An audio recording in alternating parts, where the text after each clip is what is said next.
Whether it's Halloween or not, horror is a genre that many people enjoy watching, whether they're terrified or not.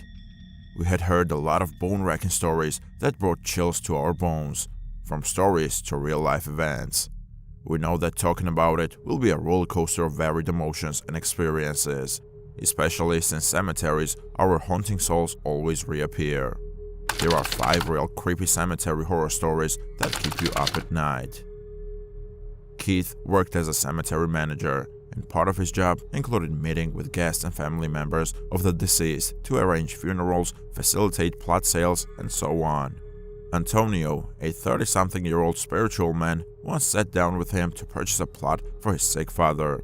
Antonio was a Hispanic man with a strong accent who showed Keith images of his father, who appeared to be far too young to be taken away from his family, but the man's time had come. The following week, Antonio planned his father's funeral service at the cemetery. It had been a very stormy day, which is regarded to be a positive sign. Keith stepped outside beneath the front awning of the building and noticed Antonio in the automobile behind the hearse as the funeral procession came to a halt in front of the front office building. They exchanged waves, and due to the inclement weather, he returned inside until the procession was ready to continue to the burial place. Keith climbed into one of the cemetery's pickup trucks and followed the procession to the final stop, where he would stand with his umbrella, supervising as part of his duties. He performed some laps around the place in the truck after the funeral, as he did at least a couple of times a day. He had a lot of paperwork to deal with, and on top of that, he had to close the cemetery that night, so he went back to his desk a bit later. The cemetery shuts at 5:30 p.m., so as soon as it got dark, he drove around the grounds again to make sure all visitors had left.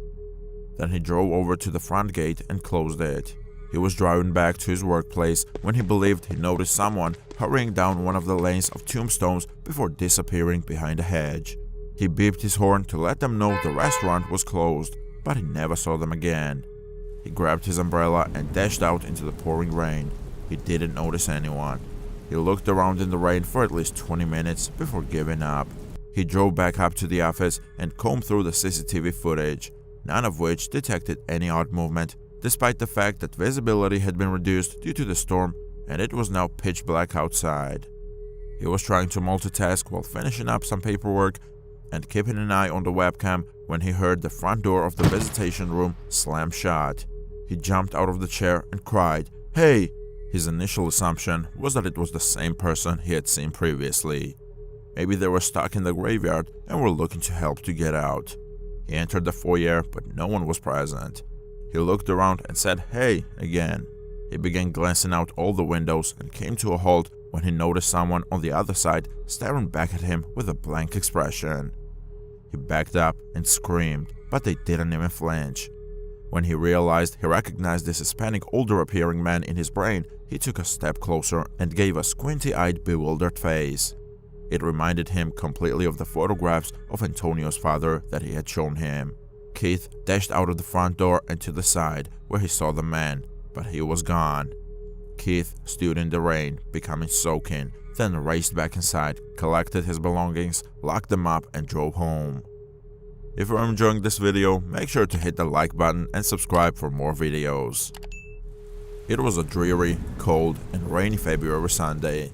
Every Sunday, on our way to church, we passed by this old cemetery, and every Sunday I would see him, a sad old man smoking a cigarette in a red checkered flannel and a red trucker hat. I always noticed him since he always seemed unhappy. He was always staring down at the earth beneath his feet, never displaying his face. I imagined the grave belonged to his late wife. "It's very sad watching that old man," I said one Sunday. Every Sunday he pays his respects to the grave. He must have adored her. "What are you talking about?" my husband and daughter, who were in the car, both asked. "There is no one present." "There is," I confirmed. "He's wearing a red flannel shirt and a trucker hat." "All right, whatever you say," my husband adds as he and my daughter both chuckle nervously. "You guys are ridiculous. I'm not sure why you're acting this way. He's depressed," I said. No one else sat up, but I was eager to prove them wrong and myself correct. So the next day, I decided to make a quick visit to the cemetery site and photograph it. I parked around 10 yards away. That day was bitterly chilly, damp, and dark, despite the fact that it was only 3 p.m. As I walked to the grave, I noted that there were no cigarette butts inside. 8 yards, 7 yards, 6 yards, 5 yards, 4 yards, and still no signs. I eventually got to the gravestone and found his photo on it. The same checkered shirt, trucker hat, and everything else. I ran for my life and never looked back, and I haven't seen the elderly man in the checkered shirt and trucker hat since. We moved into a trailer park when I was 14 years old. We were living in an old trailer with mold in the ceilings and the floor sinking in some places. The first few days weren't too horrible, but then everything started to go wrong. I observed cold spots in various places of the trailer, especially in my room and the living room. We also had a little, narrow hallway, and every time I walked down it, I felt like someone was following me. Because my family is Catholic, I had a portrait of the Virgin Mary hanging in my room near the entrance.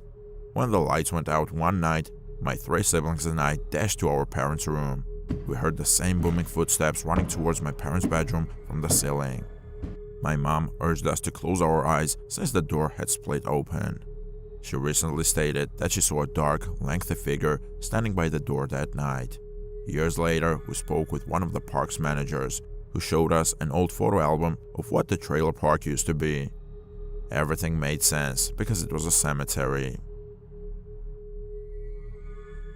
When I was in 5th grade, my grandma and I went to visit my pop-up cemetery. He died in the hospital about a year and a half prior. So as our grandma was having some alone time, we were meant to be returning to the car. I observed this woman, perhaps in her 20s, who seemed depressed, so I went to check on her. She was dressed in a red dress and a bonnet, but wore no shoes. When I asked her why she was crying, she said it was for herself. I explained to her why we were all there that day and that it was alright for her to miss the people we had buried. She and I talked for about 15 minutes, and her replies did not always make sense. But I ignored it, assuming it was just because I was young. I didn't realize we were getting further and further away from my family until I heard them calling for me. I told her I had to leave, but hoped she would feel better soon. When I turned around to see where my family was, I noticed that a portion of her head was missing. Even though she was only a few yards away, I felt her touch me and whisper in my ear that she could make the pain go away sooner. I made my way to the car, and once inside with the door shut, I looked back to see her walking through a tree and kneeling before a tombstone near my pops. Suddenly, she simply vanished. My sister continues to assert that there were no other people in the cemetery, but I know she was there. When we were teenagers, my friends and I were quite stupid. When this happened, I was probably 17 or 18. It was October, and I wanted to do something terrifying in honor of Halloween. There's a tiny cemetery about 10 minutes from my house, and when I was intoxicated with a couple pals, I suggested we sneak into it. Ryan and Mike's names will be made up by myself. Ryan's house was where we were. He never drank, so I came up with the notion. He was in charge of driving us to the cemetery. Mike and I were the ones that had to go. Ryan was only along for the ride, but he hadn't been drinking. Ryan parked across the street in a parking lot. Because it was after midnight, the town was deserted. As we hopped the fence into the cemetery, we made sure no one could see us. It wasn't completely dark, but it was difficult to see more than 10 feet ahead of us. As a result, we were all using our iPhone flashlights. We separated because there didn't appear to be any night security in the cemetery.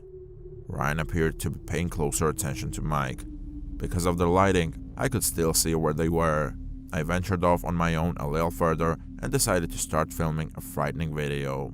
Thus, with the lights still on, I began recording. I captured a handful of old headstones on the cemetery's overall eerie vibe at night. I hadn't seen Mike or Ryan in a while, so I went looking for them to check whether they were still recording.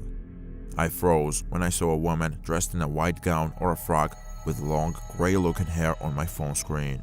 She was staring at the ground.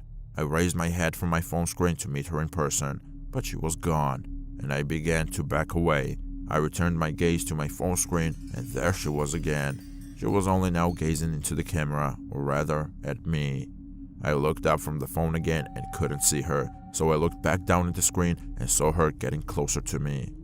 As I ran away from that area, I began to yell for Mike and Ryan. I couldn't see the lights anywhere since they weren't responding to my screams. I had a sense they were going to try to terrify me, so I went back to the cemetery fence and hopped it to get out. I got to Ryan's car and texted the two of them that they needed to get out of the cemetery right away. They met me there minutes later. We were all sitting in the car when I showed them the video I had taken, and they all looked horrified. I could see the moment when the woman gently moved her head from gazing at the ground to looking at me, and then began to move towards me, now that I was actually viewing the entire video. That concludes today's stories. Which of these is your personal favorite? Do you have any paranormal encounters? Please leave your thoughts in the comment section below. We would love to hear it. Please remember to like, share and subscribe. I hope you enjoyed this scary series and stay tuned for more videos in the future. I'll see you guys later.